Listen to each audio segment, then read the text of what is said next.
স্বজন হারানোর এই আর্তনাদ ১৯৭৭ সালে সেনাশাসক জিয়াউর রহমানের নির্দেশে সংঘটিত হওয়া গণফাঁসিতে প্রাণ হারানো সেনা পরিবারের সদস্যদের। তারা জানেন না ঠিক কত তারিখে তাদের বাবা, ভাই, স্বামী প্রাণ হারিয়েছেন। জানেন না কোথায় কোন কবরে দাফন করা হয়েছে তাদের প্রিয় স্বজনকে। ১৯৭৬ থেকে ১৯৮১, সময়টা ৫ বছরের। সব মিলিয়ে লাশের সংখ্যা প্রায় ১১০০ থেকে ১৪০০।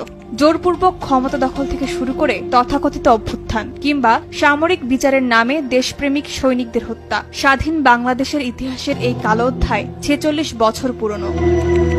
ফাঁসি এত দ্রুত করতে গিয়ে অনেকের প্রাণ বাহির হওয়ার আগেই ফাঁসির কাষ্ঠ থেকে বের করে হাত পায়ের রক কেটে দেয়া হয়। তাতেও যদি প্রাণ না যায় তাহলে ঘাড়ের উপর দিয়ে দুই পাশে বেয়ানেট ঢুকিয়ে দেয়া হয়। তারপর রাত ২টার মধ্যেই আজিমপুরে পাঠিয়ে দেয়া হয়। যখন আজিমপুরে গিয়ে গাড়ি থেকে লাশ নিচে নামানো হয় তখনও কারো কারো হাত পা নড়তে থাকে, মুখ দিয়ে গোংরাতে থাকে। ওই অবস্থাতেই তাদের মাটি চাপা দেয়া হয়, কারণ রাত ৪টার মধ্যেই সব লাশ মাটি চাপা দিতে হবে। তা না হলে স্থানীয় লোকজন ভোরের নামাজের জন্য মসজিদে আসবে এবং দেখে ফেলবে।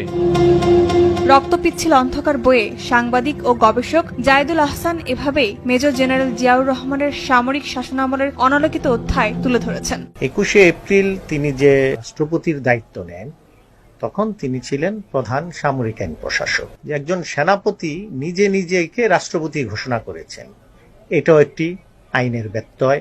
সাংবিধানিক বলেন, প্রচলিত আইন বলেন, নিয়ম নীতি, যে কোনো কিছুরই এটা আপনার বিরোধী।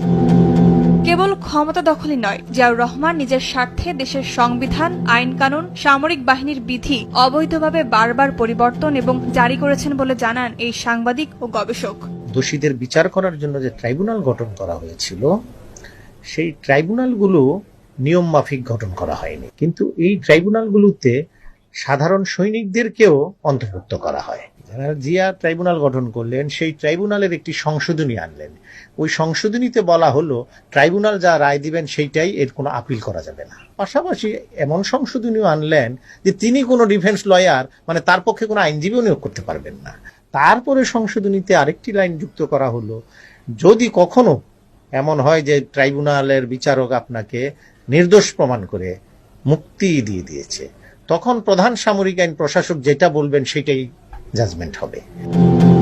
সেনাশাসক জিয়ার সামরিক আইন লঙ্ঘনের সবচেয়ে ভয়াবহতার অধ্যায় ১৯৭৭ সালের সশস্ত্র বাহিনীতে গণফাঁসি ও বিচারহীনতা।